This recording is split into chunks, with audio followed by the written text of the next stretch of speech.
Today let us observe 8 benefits of the crucifixion. The death of Jesus Christ on the cross is a benefit to mankind.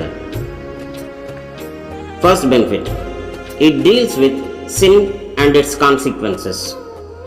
Romans 6:23 says, "For the wages of sin is death, but the free gift of God is eternal life in Christ Jesus our Lord."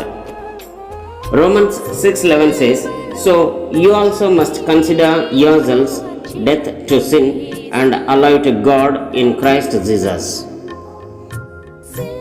1 Peter 2:24 says, "He himself bore our sins in his body on the tree, that we might die to sin and live to righteousness.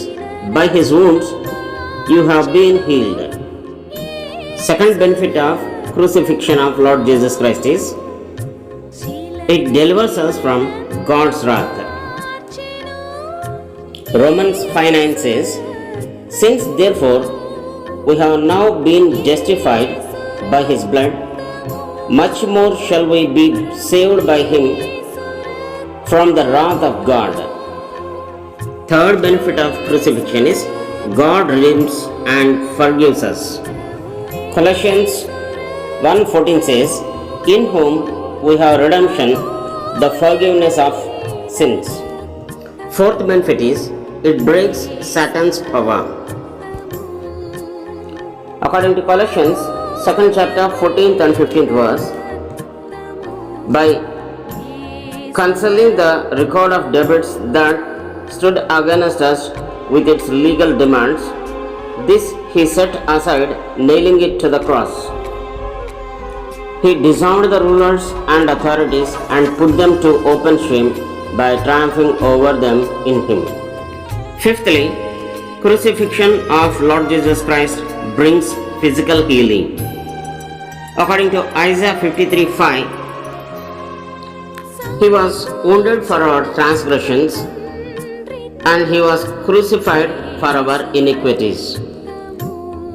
Sixthly, crucifixion of Lord Jesus Christ ultimately delivers us from physical death.